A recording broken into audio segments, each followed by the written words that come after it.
Histoire le coq, le moulin à main et l'essaim de frelons. Il était une fois un paysan qui voulait aller vendre un cochon. Après un certain temps, il rencontra un homme qui lui demanda où il allait avec son cochon. Je veux le vendre, répondit le paysan, mais je ne sais pas quoi faire pour m'en débarrasser. Allez au diable, dit l'homme, il sera le premier à vous en débarrasser. Le paysan continua donc son chemin sur la grande route. Lorsqu'il arriva chez le diable, un homme se tenait près du tas de bois, en train de fabriquer du bois. Le paysan s'approcha de lui et lui demanda s'il pouvait lui dire s'il voulait acheter un cochon à la place du diable. Je vais entrer et demander, dit l'homme, si vous voulez faire du bois à ma place pendant mon absence. Oui, je le ferai avec plaisir, dit le paysan. Il prit la hache, se plaça devant le tas de bois et commença à fabriquer du bois.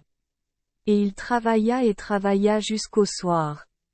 Mais l'homme ne revint pas pour lui dire s'il achèterait ou non un cochon à la place du diable.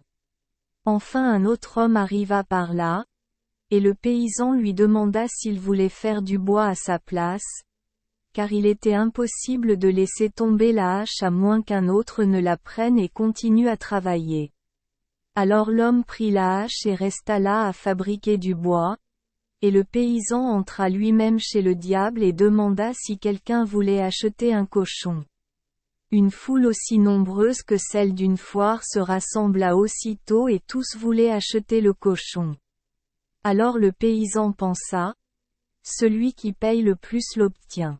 Et l'un en surenchérissait sur l'autre, offrant bien plus que ce que valait tout un troupeau de porcs. Mais enfin arriva un monsieur qui murmura quelque chose au paysan et lui dit de l'accompagner, et il pourrait avoir tout l'argent qu'il voulait. Ainsi, lorsqu'ils furent arrivés chez le gentilhomme et que le paysan lui eut donné le cochon, il reçut en paiement un coq qui pondait des pièces d'argent aussi souvent qu'on le lui demandait. Alors le paysan s'en alla, tout content de son marché.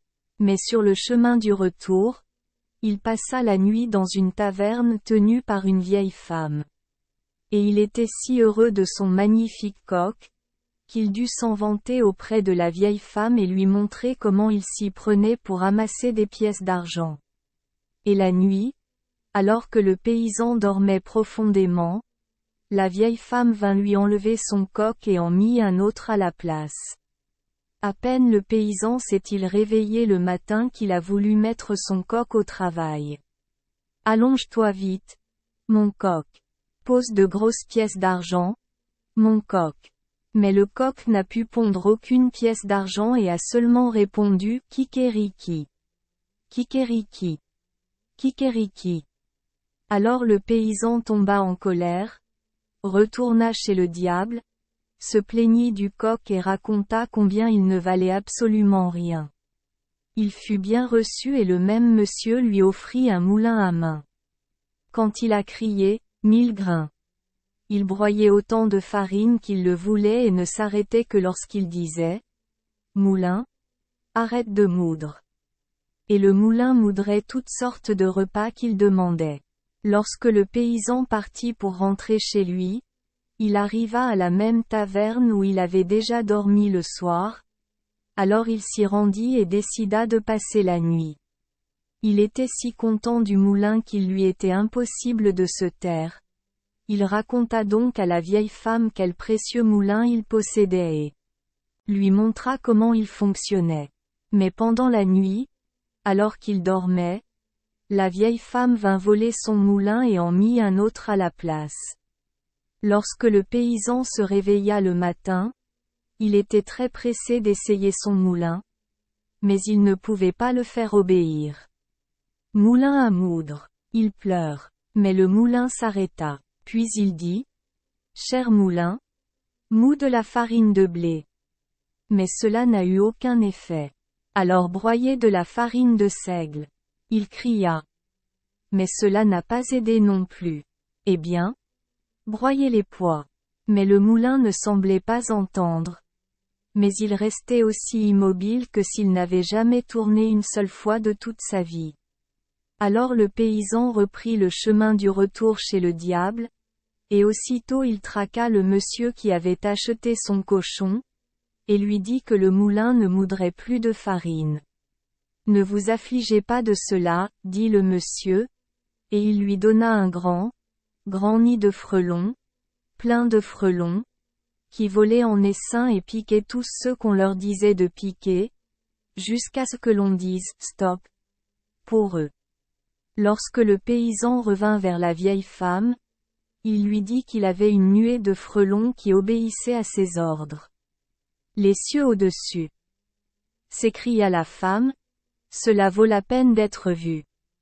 Vous pouvez le voir sans problème, répondit le paysan, et il cria aussitôt. Sortez, sortez, mes frelons, et piquez la vieille femme. Et aussitôt toute la nuée tomba sur la vieille femme, qui se mit à crier pitoyablement. Elle supplia le paysan de bien vouloir rappeler ses frelons et lui dit qu'elle n'était que trop disposée à lui rendre le coq et le moulin qu'elle avait pris. Le paysan ne s'y opposa pas, mais il ordonna à ses frelons de laisser la vieille femme tranquille et de rentrer dans leur maison.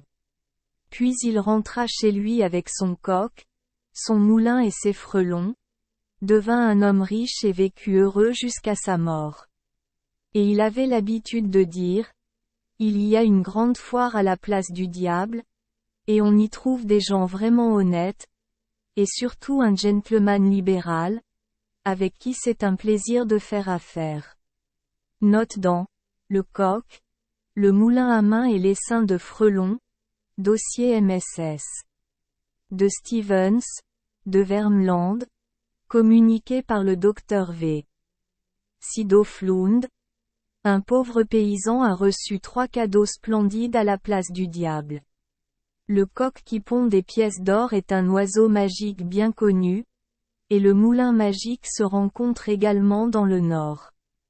Merci les enfants des Esperluette Croisillon 39. Avoir écouté des contes de fées au jour Esperluette Croisillon 39. 8. Espérons que les histoires apporteront aux enfants des moments heureux et significatifs. Si vous aimez notre chaîne, veuillez appuyer sur le bouton S Esperluette Croisillon 39. Abonner, pour ne manquer aucune histoire intéressante. Je vous souhaite une bonne nuit de sommeil et de beaux rêves. Rendez-vous dans la prochaine histoire.